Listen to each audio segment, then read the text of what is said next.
In today's video, I'm going to teach you how to set up a fingerprint profile in Adspower, User Agent, Timezone, Webgl. Let's start inside Adspower on the Profiles page. If you're creating something new, click New Profile. If you already have a profile you'd like to adjust, find it, click the three dots, and choose Edit. This opens the profile window, where you'll see tabs like General, Proxy, Platform, Fingerprint, and Advanced. We'll focus on the key fingerprint settings that affect how websites perceive your browser: the user agent, the time zone, and Webgl.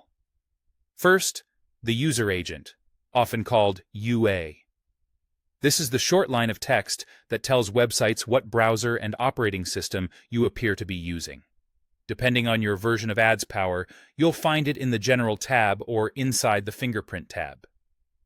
Open the User Agent dropdown and choose one that matches the browser engine and OS you selected for this profile, such as Chrome on Windows. Keeping the UA aligned with the browser kernel prevents obvious mismatches that anti-bot systems can flag. If you don't have a special requirement, the automatically generated UA is usually a safe and reliable choice. It's designed to look consistent with your other profile settings, which helps maintain credibility. Next, set the time zone in the Fingerprint tab. Time zone signals are commonly compared with your IP address location, so aligning them reduces the chance of detection from a time mismatch. You'll see three options. Based on IP is the default and automatically matches your IP's region, which is ideal if you're using a proxy tied to a specific location. Real uses your computer's system time zone, which is fine for local browsing without geolocation needs. Custom lets you manually pick a specific region. Use Custom when you want the browser to appear from a particular locale that differs from your machine's time zone, for example, when you need to stay consistent with a target market. Finally, adjust Webgl, also in the Fingerprint tab.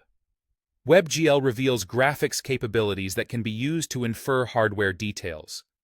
By default, Adspower keeps Webgl randomized or masked to help protect your actual device fingerprint. You can enable or customize it to mimic a specific hardware profile if your workflow requires that level of consistency.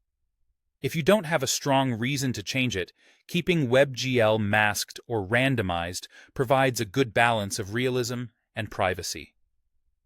Once you're satisfied with these settings, save your profile. That's it. Your fingerprint profile is ready to go with a coherent user agent, an appropriate time zone, and a cautious Webgl configuration.